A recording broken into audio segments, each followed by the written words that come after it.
yesterday we saw this rather astounding idea about the comparison of Sukkot to Chanukah, how they're both 8, but not only are they both 8, they're both 1 and 7. Chanukah, as we talked about earlier, even though the Rebbe never said that before in the Maimer about Chanukah, but obviously the question arises, and we talked about it, about the fact that there are only 7 days of miracle, and so all of the different shittas in the Rishonim that Noach said over yesterday because he'd written them down. The different shittas in Rishonim explaining why we have an extra day. Why do we have an 8th day? Right? Because there was only 7 days of miracle relative to the oil, because there was enough oil for 1 day. Who remembers the shittas? Rambam? One word with Rambam, short little word. War, Bidiyuk. Meiri, also short, 2 short little words. Miracle of finding oil. Right, the miracle of finding the oil, which is a little more than 2 short little words where you read 100% exactly the same. Pach Hashem, right? Just finding the miracle of finding the oil. And the Ritva had the interesting shita. 1/8. Right, that every day they lit an 8th, but it burned all night. Right? Because they knew it was going to take some time. Right? Beautiful. Well said. Okay. So those are the 3 different shittas that are always worth remembering. I mean, the Rambam, the Ritva, and the Miri are always people. If they say something, it's worth remembering what they say. Serious people who lived a long time ago and yet still have an incredibly powerful effect on the life of every Jew walking around in the world today. So both holidays in Shinuch were 1 and 7. And what's the 7? The 7 is Seder Ishtalshelus, the natural order. The 1 is the level beyond Seder Ishtalshelus, the transcendent level, the miraculous level, which is drawn down into Seder Ishtalshelus, which is drawn down and revealed here. We saw that relative to Sukkot. How? The Rebbe said something fascinating about Sukkot. Why is there an 8th day of Sukkot? So since the Immerse were in the beis of Mikdash all week, and we were bringing karbonos dafka on the mizbeach for the Immerse, specifically the parim, and they on one hand that was diminishing the koyach of the nations of the world to the extent that they would have less power to overcome us. So it's 13, 12, 11, 10, 9, 8, 7. But they were in the beis of Mikdash. They're part of the Kedusha. So they've been transformed and elevated to be part of the Kedusha. And what did that ultimately bring about?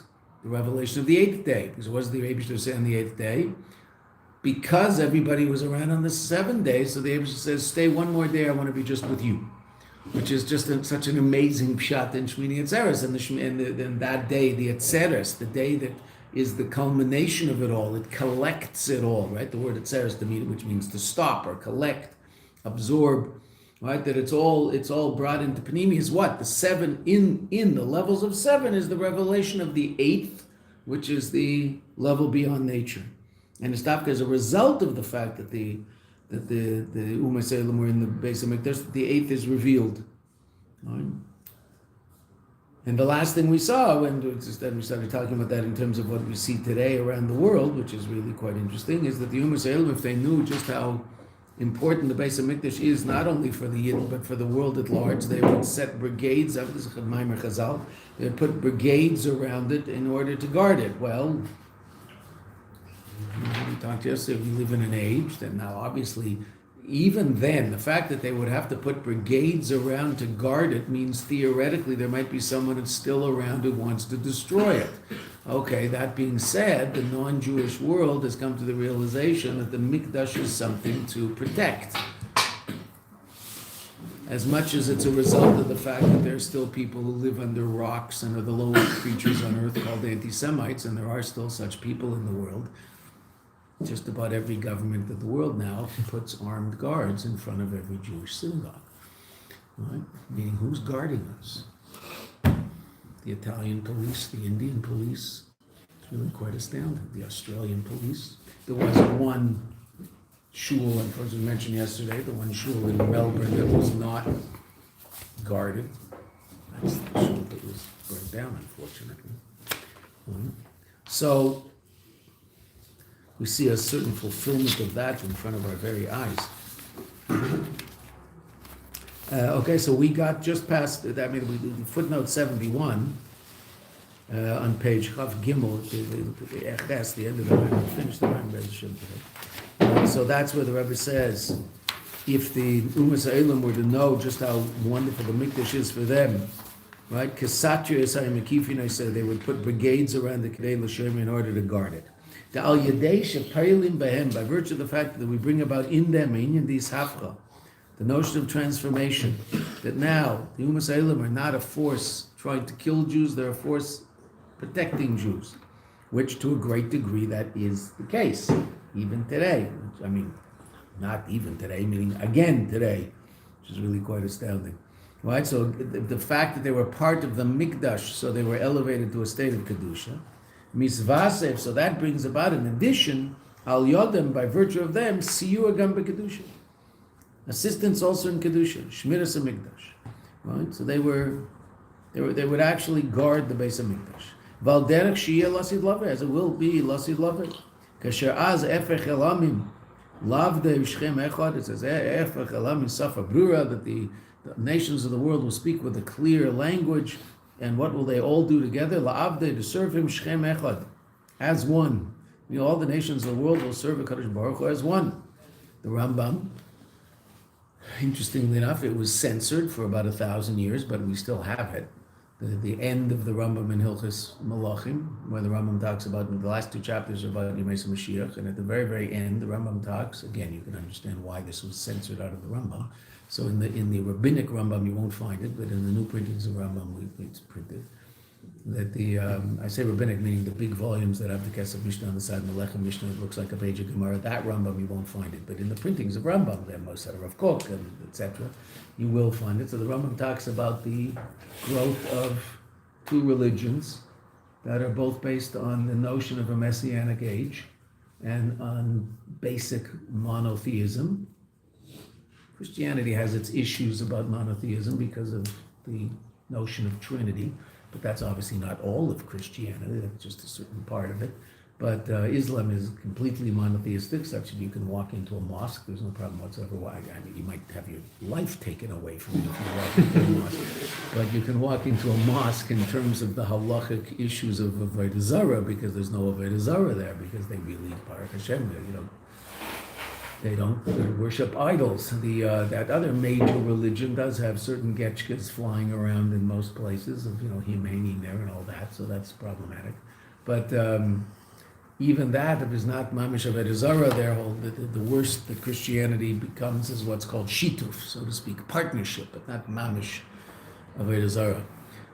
So the Rambam discusses the growth of those 2 religions, and what are those 2 religions doing? They're bringing the notion of God, of one God, to the world, and they're also bringing the notion of a messianic age to the world. And when the true Messiah is revealed, so then they will realize their mistake and fall in line. But it is rather interesting that about 3 billion people live their lives in accordance with basically the ideas that we brought to the world, right? I mean, Islam is just Yiddishkeit with a twist. We took a few things of ours and changed them around, but I mean, it's mamish. And even Christianity, I mean, obviously it started out with a bunch of wayward Jews, and yes, Baruch Hashem, it was moved further away from Yiddishkeit and away from mitzvahs, so there would be no way of mistaking that they have anything to do with Torah and mitzvahs.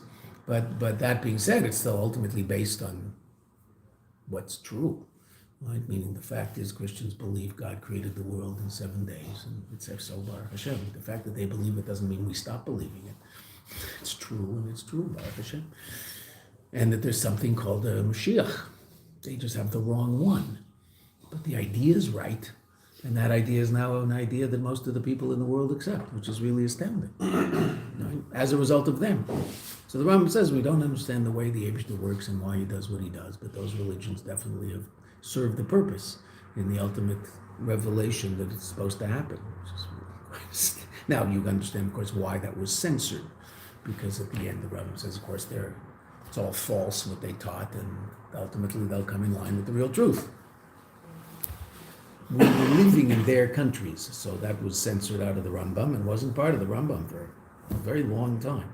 But it's in the manuscripts, and so it's in the new books. So what will happen in Mashiach? All of the world will come to a recognition of Hashem Echad and serve Him together. Then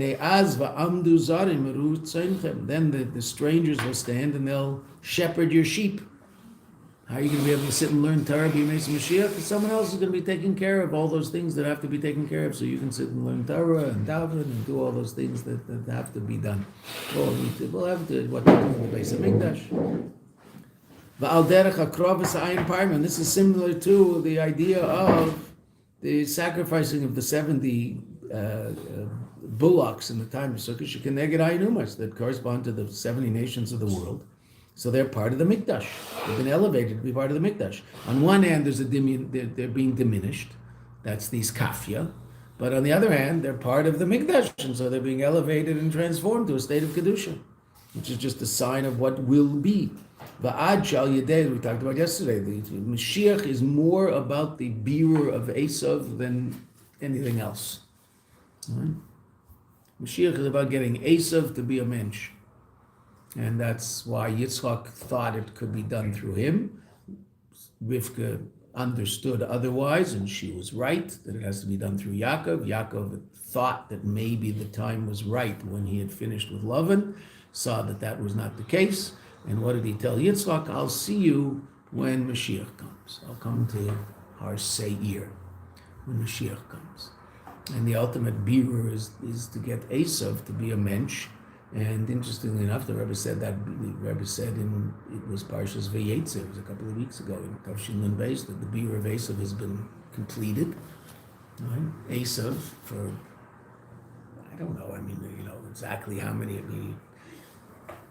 about 1900 years, Esav was very involved in pillaging and plundering the rest of the world, and conquering people and having very little regard for anything about them other than their cinnamon and their spices and whatever else they had there that could be shipped back to Esav's land and used nicely by the rich people in Europe. Esav is Rome, Europe, and Europe doesn't have there are obviously incredible and amazing things that have come out of European civilization. Amazing. Also a lot of death and destruction. Right? It's a continent soaked with our blood, but a lot of death and destruction also to the rest of the world. Okay, well, interestingly enough, they're not into that anymore. Couldn't even get them to fight it. When the Americans were trying to get a coalition to fight Iraq, it was hard to get the Europeans to join.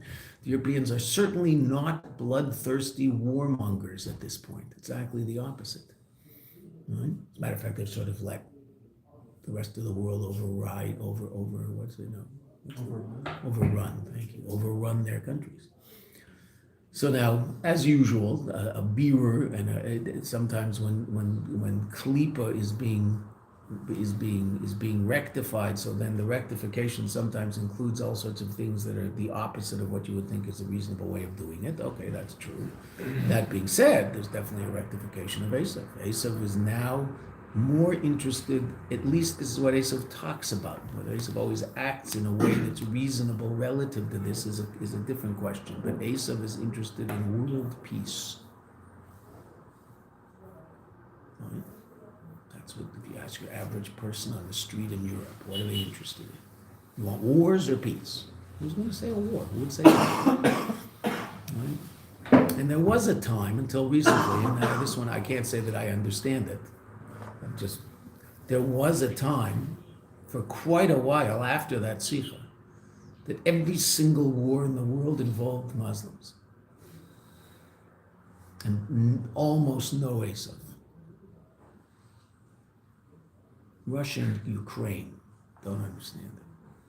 I really don't understand. I just don't understand. I don't know how it fits. Because that's basically Esav, relatives of. What that one's about, I don't know.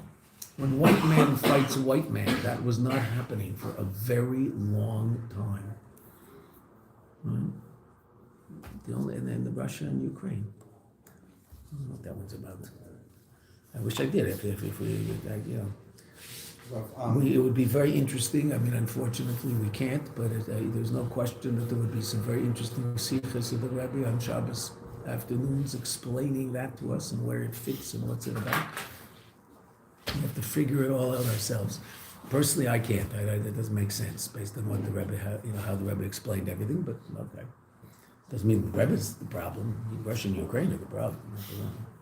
But there's no question that the what the Rebbe is saying here, the idea of the transformation of the nation. So I mean, we've seen it. I mean, in the recent past, the complete transformation of the world of Esav. It's no longer a war-mongering world. It was for a very long time, just like it says in Chumash.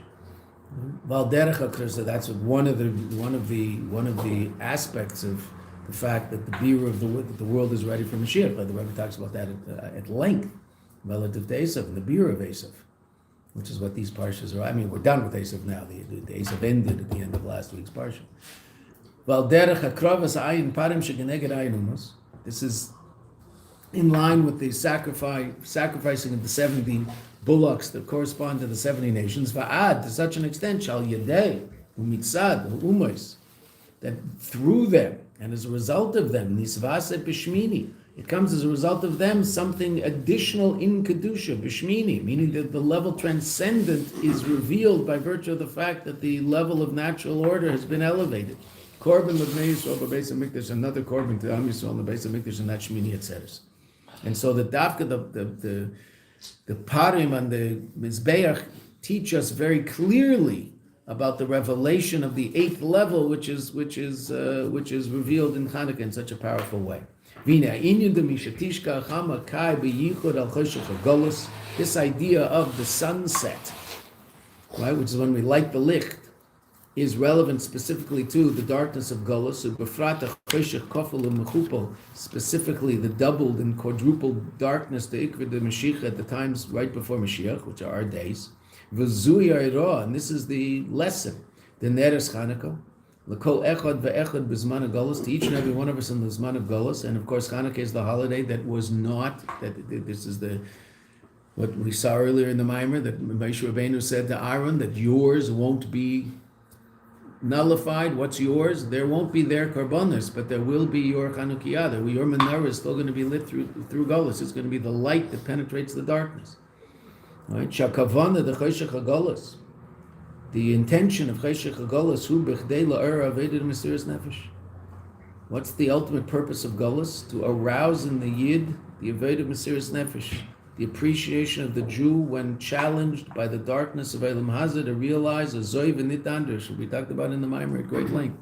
This is the way it is, and there is no other way. The Chashmonaim, the ones who came to the conclusion that it's impossible to allow darkness to exist because we're not connected to the dark, we're connected to that which is even beyond the light. And the light that we can reveal through that process is so powerful, it'll completely not only destroy the darkness, it will illuminate the darkness, which again is hearkening back to the parim in the Mizbeach. Val yedei zeh mizbarer cheshech. Then by virtue of this, the choshech is rectified, the nefach la'or, is ultimately transformed to or. First, there's the level of iskafia, subduing the dark, but then ultimately the avodah is to transform the dark. And through the joining together of the service of all of the Yidden together, al kol panim rubam, at least most of them, the rubei kakule, that we know the majority is like all, a halachic concept that if the majority of something is a certain way, then that affects the whole reality. Mitzvah achas, and even ultimately the Rebbe says through one mitzvah, shel echad misrael, of one Jew, hein b'maisa, whether that mitzvah is done in action, hein b'dibur, whether it's done with speech, hein b'machshava, whether that mitzvah is only done in thought. That Jew, through that mitzvah, hu machriyas atzmai, this is the Rambam in Hilchos Tshuva, he tips the scales of himself, and the whole world, to the side of merit, and causes for them, for himself and for them, salvation. Every single mitzvah can tip any mitzvah can tip the scales of the reality such that ultimately the true redemption will show up. That's the lesson of Hanukkah. What did they say? It might be that rationally what we're about to do doesn't make sense. It doesn't matter. The connection to the Eibishter is all there is, and that's how they acted, and that brought about the incredible miracles that resulted. All the more so through the increase in the mitzvah of Ner Chanukah, which we talked about yesterday, how Ner Chanukah is such an incredibly powerful mitzvah. It's the mitzvah that, relative to what we were learning yesterday, it illuminates the dark, meaning Ner Chanukah is found in almost every Jewish house, no matter how dark that Jewish house might be relative to the performance of Torah and mitzvahs. Ner Chanukah has the power to penetrate into that place and illuminate it. Very few mitzvahs do. There are other mitzvahs that are also extremely powerful. Leil Seder is a mitzvah that's obviously incredibly powerful and penetrates into many, many Jewish homes that might not have too many other overt expressions of Jewish life. Okay, but the most powerful is Ner Chanukah. There's no question. This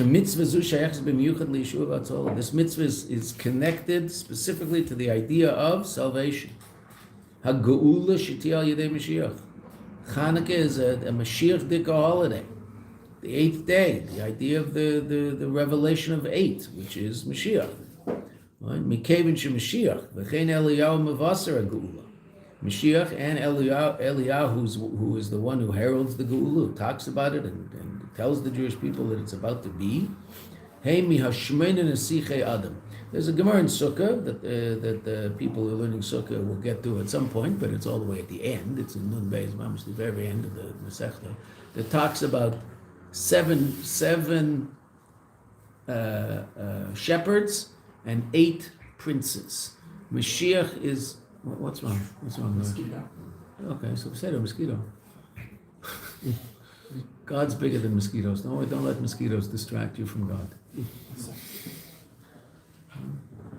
God made the mosquito. And certainly not to distract you from learning a Immerse Chassidus. That isn't why he made the mosquito. Right? Or maybe to distract you, but for you to overcome that distraction, not for me to. Right? So the 7 Roim, which are the Yaves, and the 8 princes, and amongst the 8 princes are Mashiach and Eliyahu, both shaykh to the revelation of level of 8. Right? Inyan Shmeina Ner Chanukah. They correspond to the 8 candles of the menorah. Right? And that's why, the Rebbe hasn't said it explicitly yet, but that's why, even though the Rebbe did talk about the difference between the beis of Mikdash and Chanukah, to the extent that the beis of Mikdash was the level of Kedusha within the natural order, and Chanukah is the revelation of a level of Kedusha beyond the natural order. And which of our questions does that explain? Why it has 7 branch and 7 branch and 8 branch, right? We don't have to go through all of our questions, right? The 7 branch menorah in the beis of Mikdash, because that was shaykh to natural order, the light of the natural order. The 8 branch menorah, which is Chanukah, is a level beyond the natural order. Right? Well, this last time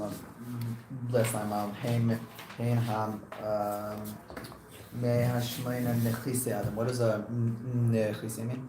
Prince. Princes of, so there's very interesting Gemara. You look it up and you'll see who's who. The Mashiach, Eliyahu, all different forces of Mashiach reality are shaykh to the 8. And the Shevarayim are the forces that bring about the revelation of Elokus in Olam Hazeh as a preparation for the greater revelation afterwards. Obviously the Shevarayim are the 7 shepherds, part of the 7 shepherds. Mm-hmm. David HaMelech. Mm-hmm. Is David one of the 8 or one of the 7? So I think David actually might be one of the 7, which is interesting because he's generally David Malka Mashiach, but David is 7. I'm pretty sure David is one of the 7, not one of the 8. I think Shaul is part of it. What? I think Shaul is part of it. Shaul is part of the 8, and I think David's part of the 7. Right. Not sure. We can look it up. We have a Gemara Sukkahs around. You guys are all learning Sukkah. Is that a Sukkah over there? Oh, you have it in there? Excellent. Beautiful. Here we go. We'll look them up. My apologies. Nun beis, nun beis amud beis, right? What? 7 branches No, represents the lowest kedusha In nature. Nature 7. And 8 is beyond.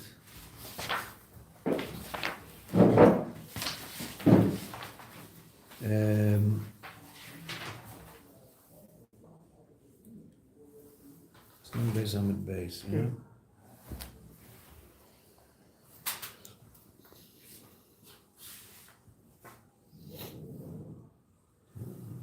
Bottom.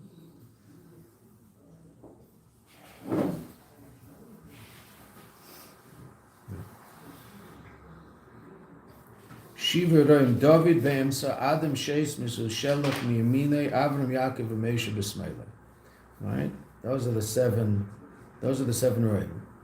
David, Adam, Sheis, Misul Shelach, Avram, Yaakov, Mesha. And who are the 8? Yishai, father of David, Shaul, Shmuel, Ames, Tzefaniah, Tzidkiyahu, and Mashiach ve'Eliyahu. Okay. Now that's certainly a Gemara that you have to spend a few weeks trying to figure out. Who's who, why, what, okay. Well, I think those prophets are all prophets that talk about Mashiach Dafka and Shaykh that Mashiach should come in their days.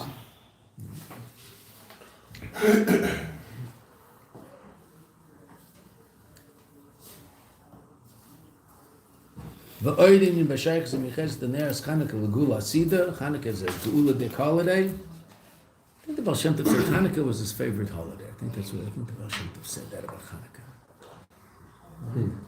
The Bnei Yissaschar. I know its name. We pronounce it in the Torah Yisachar. I know that, but he wrote a sefer, the Tzvi Elimelech of Dinov, who was the nephew of Rav Elimelech of Lozansk. Rav Elimelech of Lozansk was one of the Talmidim of the Maggid, and became basically the father of Polish Chassidus. He and his brother Zusha were extremely important in spreading Chassidus in the early days of Chassidus. Rav Elimelech, his sister, had a baby, and she asked her brother, who was Rav Melech, what she should name him, and he said, name him Elimelech. So she thought that was a bad omen, because it seemed to be that would mean her brother would pass away and he would be named after his late uncle. So she named him Tzvi Elimelech. And when the Rav Melech heard, he said, "Uy, he could have been a Melech. Now he'll be Alba Melech. Now he'll be half a king. He'll only be half of me." He wrote a very famous book. He's called the Bnei Yissaschar. He was a Talmud of the Chayzim in Lublin, and he wrote a very famous book called the Bnei Yissaschar, which explains all the 12 months al pi pnimius. It's a fascinating sefer in Chassidus. So if you want to know, what Kislev is all about, so he'll explain Kislev on this level and that level, this level, all the months. He had a tremendous hisarus in Hanukkah every year. So he thought that he must be a Gilgul of the Chashmonaim. And so he asked his Rebbe if he is a Kohen. Maybe he's a Kohen. He's a Gilgul of the Chashmonaim. So the Chayzer said, no, you're not a Gilgul of the Chashmonaim. You're a Gilgul of Shevet Yisachar, who were on the beis din of the Chashmonaim. They were in the beis din, in the Beis Hamikdash, in the Sanhedrin, at the time of the Chashmonaim. And that's why you have a tremendous hisarus of Hanukkah. So he named the sefer Bnei Yissaschar, the sons of Yisachar, because he was from Shevet Yisachar originally and was on a beis din of the Chashmonaim. That's why Hanukkah was a special day for him. Very, very amazing sefer. Definitely a sefer you should buy, and you might even open it up and look at it now and then. It's an interesting idea. It's not something you sit down and learn for 3 hours, like sitting and learning a Maimar Chassidus. You learn it, you learn a little spritz for 5 minutes, you read something there, and it's very interesting, 5-10 minutes. But it's great stuff. I mean, really fascinating stuff on all of the pneumius of every month. V'oidin in B'Shaychas Miches Ner Chanukah L'Gula Sida the Kamesha Ner Chanukah Ein B'Telim Lo'elam which is what we learned earlier from that famous medrash that the Ramban quotes in his Perish and Chumash, Baloischa. Kain gam geula sida, so too the future redemption, tia geula nitzchis, will be an eternal redemption, she'ein shayach shia acharei golus. But not only will there not be golus after it, as all other redemptions have been, every redemption that we've experienced in our history up until this point has been followed by yet another golus. The last redemption, the redemption of the third beis hamikdash and Mashiach, will have no golus after it. And the Rebbe says not only no golus, she'ein shayach shia golus. It's not relevant. Why? It'll be based on the revelation of Etzem and Neshama, which has been shared to the Mesiras Nefesh of the Yidden through golus. V'chein beis hamikdash hashlishi bais nitzchi she'ein batal le'elam, that will never be batal. B'bias Mashiach tzidkenu, that should all happen with the coming of Mashiach. Yaveh v'yigalenu, he should come and redeem us. V'yalichenu kemis le'etzenu, and he will lead us upright to our land. U'bekarev mamish. Okay, we have a little time, so we asked 5 questions. What were our 5 questions? Most recent one. Why do bulls on Sukkot? Well, what do bulls on Sukkot have to do with Hanukkah? Okay, right. Why do we learn? Beis Shammai learns how to light the menorah from the bullocks on Sukkot. How do we learn from that? I mean, how? It's just in simple pshat. How is that? How we learn how to light? What? Both of those long. No. How do we learn? What do we learn from the bullocks? Beis Shammai learns out that just as we decrease in bullocks from fair. one day to the next, so too on Hanukkah we should decrease in lights. Beautiful, right? Because Beis Shammai says you light 8 to 1, not 1 to 8. Right. Okay. And Beis Hillel says, what's Beis Hillel's reasoning for lighting 1 to 8? You don't lower it, go down. Right, you go up in kedusha, not down. B'diuk. Right? That's Beis Hillel, and that's how we paskin. The Rebbe points out that even Beis Hillel ultimately agrees with Beis Shammai relative to the connection to Sukkot. It's just there's an overriding principle of Ma'ilin L'Kardish that is more important, so to speak, than diminishing. So we increase. Okay. Therefore, we have to understand, even according to Beis Hillel, why it is there's the connection between Sukkot and Hanukkah. That was the first question. Second question was. What's the connection between Why does it two have 8 days instead of 7 days? supernatural order of 8? Well, okay, they're both 8-day holidays, which might answer the question as to why they're connected, and then we ask, well, why are they both 8? You fair? Why are they both 8, which is the transcendent level, supernatural level, okay? Third question. I celebrate a 7-day miracle with an 8-branch menorah. Okay, not so much a 7-day miracle. Or a 7-branch miracle with an 8-branch. Beautiful. Why celebrate a miracle that happened with a 7-branch menorah with an 8-branch menorah? Okay, which is really called a Chanukiah, not a menorah. Okay, you're fair. Fourth question, more specific expression of the first question. Why are we learning how to light the menorah from the Mizbeach? Right. Why do we learn how to celebrate a miracle that happened with the menorah, which is one kli, from that which happened on the Mizbeach, which is completely different kli? And the Rebbe explained, just mentioned, parenthetically didn't explain, that al pi Chassidus, they're 2 completely different things. We talked about the fact that one is chesed and one is malchus. Right. Okay. So 2 completely different expressions. One is literally blood and guts. That's the mizbeach. The other is all about spiritual light emanating to the rest of the world. Right. So why do those have anything to do with each other? Okay. And last question, which is the first one we answered. Why not doing Shkia? Yeah. Why do we light when we light? Right. Because when should we light? I mean, what would be a reasonable alternative? Why? Because that's when they would offer the korbanos. No. Simpler answer. It's when they lit the menorah in the beis hamikdash. They lit the menorah in the beis hamikdash. Plug them in an hour and a quarter before. There's 2 plugs. Mincha is from half an hour after midday until sunset. So the first plug is 2 hours and 45 minutes in the middle. And the next plug is in the middle of that. So that plug, which is about an hour and 15 minutes before Shkia. So that's when they lit the menorah. So why don't we light the menorah at the same time? We're celebrating a miracle that happened in the menorah, so we should light the menorah at the same time. That question was answered right away. What's the whole inyan of Ner Chanukah? Simply and succinctly. To publicize the miracle. That's not what the Rebbe said. That might be true, but that's not what the Rebbe said. To illuminate the dark. Last question, right? Why do we light a Shkia? Because the whole ending of Ner Chanukah is to illuminate the dark. What is it that gives Ner Chanukah the power to illuminate the dark? What's their source, so to speak? What are they all about? What do they represent? What level of light is it that's able to penetrate the darkness and transform the darkness into light? Can 7 do that? No, only a transcendent level 8, and that's why it's an 8-day holiday. Right? Now, we didn't get until the very end, we didn't understand why Sukkot is an 8-day holiday. That's what we learned yesterday and today. Right? So the fourth question was answered yesterday and today as to why Sukkot and Hanukkah are both 8-day holidays. Sukkot is an 8-day holiday and teaches us a lot about the nature of Hanukkah by virtue of the fact that Sukkot was 7 days of elevating natural reality, which brought about the revelation of the 8th level, which was the Kadosh Baruch Hu saying to us, I want you here alone. Right? Okay, so that was Aleph and Zayin and Sukkot. Is the same in Hanukkah. Well, we just answered this. We did it inside when we were learning the Mimer. But okay, so why are they both 8-day holidays? We know because they both represent a level beyond nature. Why celebrate a miracle on the 7-branch menorah with an 8-branch menorah? Which we just answered. When's Hanukkah and as opposed to Beis Hamikdash?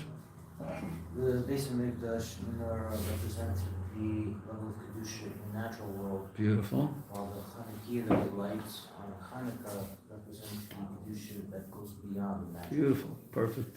Couldn't be said better. Beautiful. Well done.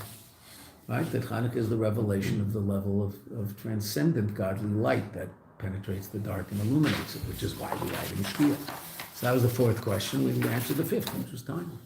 So those are the answers to the questions as we moved through the Mimer. So now you should have a Freilich and Chanukah and go make it light. And one of the things the Rebbe, it is very, very interesting that yes, we have public menorahs. I understand that, right? But the basic fulfillment of the mitzvah of Hanukkah is to put the Chanukiah in a place where people in Rishus Rabbim can see it. That's the basic mitzvah. That's why you will see something very beautiful. Unfortunately, you'll see it a lot less close to us here as you used to see it close to us in the old building. The old building was in a religious neighborhood where, I don't know what we are, we're in a non-neighborhood. But walk back into Yerushalayim, back up towards Machne Yehuda and Geula, and what will you see outside every apartment building? A little glass box, and a number of little glass boxes, because in the glass boxes are menorahs that Chanukiot that people have lit, and the glass box keeps the wind from blowing it out, and there'll be a number of them in front of every apartment building. Because the idea is what? They do it here also, in Nachlot, this area. Yeah, we have to go back that way.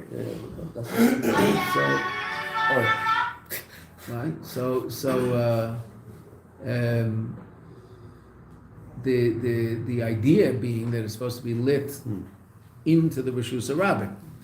Some people light in their window, right? It happens to be that the Jewish custom became to light inside because the non-Jews living around us would throw gasoline on them and burn down whole cities based on the menorah outside of the Rishus Rabbim, or they'd break it or whatever. So the custom became in Europe, especially, to light inside. So that's where a lot of people light. That's probably, many of you, that's probably where your family lit, just because that's what they remember their parents doing, and that's what their parents did, and that's what their parents did. Lighting inside. Now, Baruch Hashem, a lot of you can light outside. It depends where you are, right? I mean, our son-in-law grew up in Gateshead, England. So, a lot of huge, quite a few hundred families in Gateshead. And it's a suburb of Newcastle, on the other side of the Tyne. So he remembers as a kid that they used to build their sukkah just a little bit down. There was an alley behind their house, and the sukkah would be a little lower than the roof or the fence in the alley.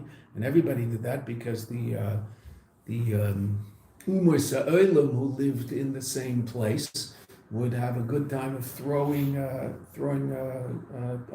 Molotov cocktails onto the tops of the sukkahs that they could see to start burning them down. It was like a fun thing to do if you were some drunk Englishman. Right? So it's still out there. It's still out there. But I don't know whether they have to worry about it now in Gateshead, but in those days when our son-in-law was growing up, they did. They had a wall, and the sukkah started. The wall went up to there, and the sukkah was there, right? So that it wasn't the same height, so they couldn't see it. So from the lane, it was in the back of the house.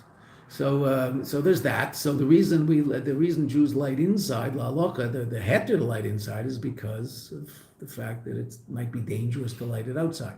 That's obviously not the case in Yerushalayim, and that's why most people here light outside. We still, interestingly enough, the minhag in Lubavitch is to light inside, and you'll learn in halacha class exactly where you should light your menorah. Right? It's sort of interesting that we are the people who are sort of all about going outside and spreading Yiddishkeit everywhere, and yet we're one of the few groups people that light inside. The Rebbe explains, and it's so interesting because it's counterintuitive to what you would think we would do, even though we do have public menorahs all over the place, which interestingly enough, of course, just because we did it, so everybody got upset. There were all sorts of people who talked about the fact that public menorah lighting is not the way to do it, that even though they're lighting the menorah outside in the courtyard so that they can be seen in the street, but whatever. That's a separate issue. But we light inside, and the Rebbe said, why? And this, you can understand this from the mimer we just learned on a certain level, that the ability to illuminate the outside is based on the fact that you've illuminated yourself first. So for Hanukkah, interesting enough, as much as it is all about illuminating the outside, we focus on illuminating ourselves so we can go out and illuminate the outside by virtue of all the light that we have ourselves. And that the Rebbe talks about Hanukkah being miloshen chinuch, education. Right? Education is all about making sure that we're the type of people who are strong in who we are, so that when we go outside, we can illuminate outside as opposed to be darkened by the outside. And Hanukkah represents that very, very powerfully, which is really very interesting. You would think we'd be the people, and we are to the extent of the public menorahs, but you think we'd be Mekayim the mitzvah outside, no matter what, right? So Goyim are throwing rocks at us, we'd still do it, right? No, if we did light outside, we would never come back inside. You know, if we don't sleep in the sukkah. I get it.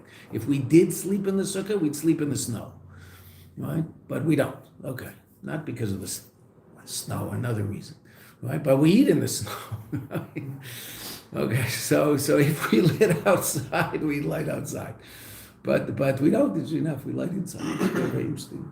And the Rebbe explains in order because we have to illuminate ourselves in order to illuminate the outside. Right? So you have to light the candle. We have to light our own candle also. Beseder. So tomorrow we'll do a one-off because it's one day before the winter program starts. Wednesday morning, I would assume there might be the odd new person in class. I have no idea. I have no part in those decisions. But I assume Barbara is going to be in class because he was in it when he was here in the summer. So I assume he'll He's be in here. that class right there. He's over there right now? Yeah. Oh, that's interesting because he was always in this class. Yeah. Say that. So there you go, whatever. If people are in it, good. If not, it doesn't matter. So we'll start a new mimer on Sunday. Tomorrow, this isn't an invitation to not get up in the morning tomorrow. Tomorrow we'll do like a one-off. We'll learn something short that we can try to do in 1 hour, and then we'll start a new mimer on Wednesday morning.